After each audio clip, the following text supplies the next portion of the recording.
This is Robert Mackenzie reporting on the newest and in some ways most important nation in the world, Ghana, the first African colony to achieve full independence. It's not every day that a new name is written on the map.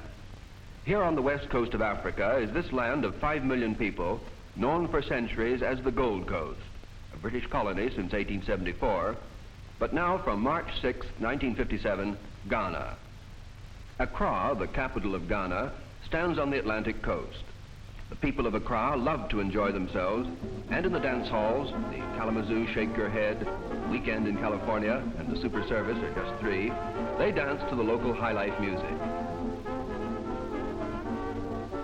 This liking for vivid names extends even to the transport system.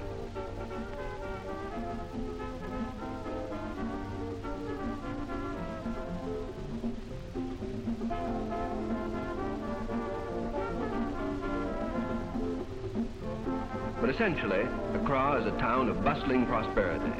Everywhere, new buildings are going up. Banks, offices, libraries, museums. Yes, this is a museum. Hotels. A vigorous modern town.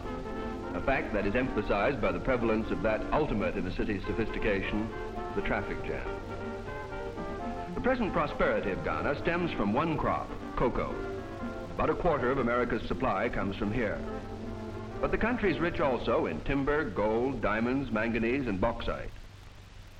The development of these resources will probably be Ghana's main task in the next decade. A related problem, and one that greatly interests those overseas investors whose support the government needs, is that of the supply of Ghanaian administrators to oversee such developments. I talked about this to Mr. Robert Gardner, who's the senior civil servant in the Ministry of Housing.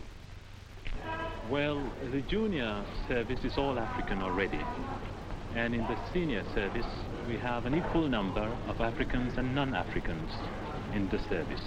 And what's your policy for the future? Do you hope to Africanize the civil service completely? Well, we don't expect any sudden alteration in the trends already established. Some of the European members of the civil service have indicated their intention to leave. Some have already left, and others have thrown in their lot with us. We don't intend to build a service based exclusively on race. I hope we shall be reasonable enough always to seek for the services of men wherever we can find them. But the University College of the Gold Coast and the College of Technology are stepping up their program, and we shall have most of our men coming from there naturally. So the young men and women at the University College and those at the secondary schools bear a heavy responsibility. From their ranks must come the administrators, lawyers, doctors, teachers, technicians, and businessmen who will guarantee Ghana's future. One of the surprising and hopeful things about this country, to those who know only the parts of Africa where women are subjugated, is the place of women in Ghanaian society. I have with me now Miss Gloria Adai, who is a commercial officer in the Ministry of Trade and Labor here in the Gold Coast government. Tell me, Miss Adai, how are women getting on in the struggle for equality here in the Gold Coast? Well, Mr. Mackenzie, we haven't had to struggle for equality here. We have had it so far as I can remember. In traditional life, too? Both legally and in traditional life. Legally, we have had the vote same time as the men had it, and we have equal pay for equal work. In traditional life, too, women are not entirely subservient to men. In fact, our system of inheritance, which is through the mother, gives women a lot of property, and that gives them a lot of influence in traditional life. Well, now, what part do women play in the contemporary community here in the Gold Coast, in business, for example? Well, in business, we have a group of remarkable illiterate women whom we call the market women. They deal in retail trade, and it's estimated that they handle about 2/3 of the retail trade here. As much as that? Yes, the remarkable thing is that they keep no-cost accounts, but they handle huge turnovers, and it's very difficult to swindle them. And what's the place of women in the professions here? Oh, in the professions, more and more women are entering them. We have women lawyers, women doctors, women in the civil service, and so on. And I feel that as opportunities of education for women widen, so there will be more women in the professions. Do boys still get a preference over girls in education? Not these days, Mr. Mackenzie. I think parents are realizing that today it's a very good thing to educate their daughters as well as their sons. And what about women in politics? Oh, well, in politics too, women wield a very important role there. Actually, there has been only one woman elected to the Legislative Assembly so far. But in the party organizations, both at the national and the regional levels, women play a very active part. And I'd like to add, too, that women are becoming increasingly aware of the power they wield simply because of the mass support they can give to any party here. Ghana has a parliamentary democracy on British lines, and every adult man and woman can vote. There's tremendous interest in politics and a vigorous and varied press. This verbatim report of a 4-hour-long speech on the Constitution by the Prime Minister quickly sold out its first printing of 5,000 copies. But over half the population of Ghana is illiterate, and some observers have questioned whether you can operate a democracy in such circumstances. However, candidates are represented on the ballot papers by symbols, and the system has worked well during the 3 elections in the past 5 years. The turnout of voters has been about the same as in an American election. But for the future, the problem of illiteracy has been tackled on a vast and inspiring scale.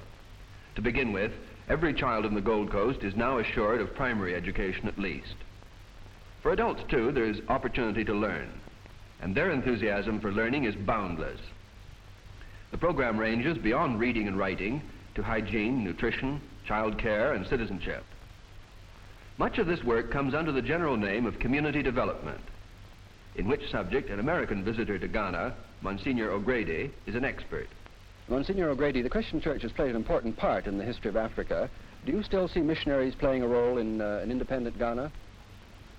I think that they can play a very important role in community development, and this is precisely the point of view of the government. They want to involve them. They want them to assume more and more leadership, and I hope that the same type of leadership they've exercised in education, that our group, like our White Fathers, the Divine Word, and the African missionaries, that they will play the same role now in this large community development is their challenge in the new age. Now, Mr. O'Grady, what do you feel about what you've seen here compared to the developments of this sort in other parts of the world? Well, I was assured 2 years ago, when I came here first, by the leaders of community development around the world, that this was the place on which to concentrate if I wanted to get a real understanding of community development. And I came here, therefore, for the purpose of learning. I've gathered more and more enthusiasm as I passed, as the days and weeks passed in my last visit, and I find that it has grown in spirit and enthusiasm since that time. I'm beginning to feel that in this present tour, and I believe that today is the best thing of its kind in the entire world. Now, why do you say that? Well, I think there's more recognition on the of the potentialities of the people for helping themselves, and that the specialists are there, but the specialists are advisors to the people. They're not the controlling element in this program, but the people themselves, and that is the thing I want to emphasize. Now, what do you think of what you've seen of the role the British have played here in this part of the world? I have paid tribute several times to the British leadership in the development of this program. I think they've shown an unusual understanding of it, and I've learned a great deal from the young British technicians in this program, their enthusiasm, their ability to use mass media.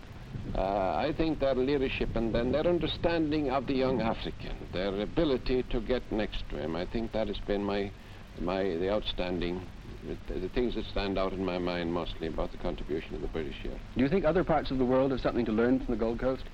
I think every country in the world has, not only the undeveloped countries, but I feel that we in the United States of America, a highly developed country, a country of specialists, I think we have much to learn also. Since 1945, Britain has granted independence to over 500 million colonial peoples in India, Pakistan, and Ceylon. And all of these countries have chosen to become members of the British Commonwealth.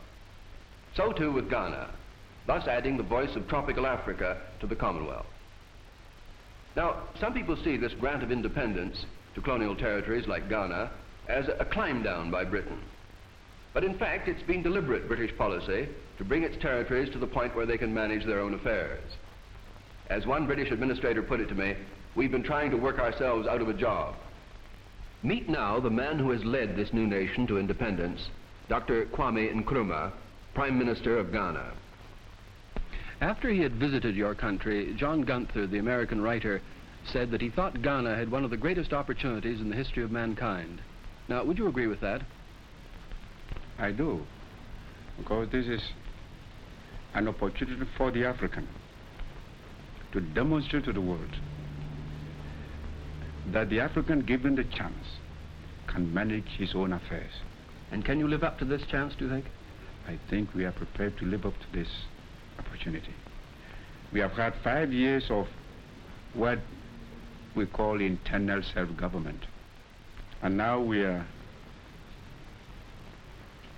going into a period of complete independence and sovereignty. And with the experience we have had, I'm quite sure that we shall be able to live up to this opportunity. Ultimately, the strength of a nation lies in its people, and Ghana is strong.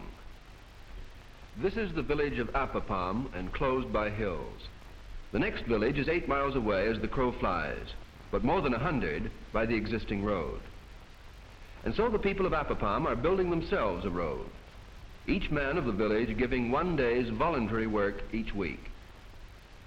It may not sound much, perhaps, a road of just 8 miles, but come along the 2 miles they've already built. See the men of Apapam hack their way through the mountain and virgin forest, and judge then the strength of Ghana.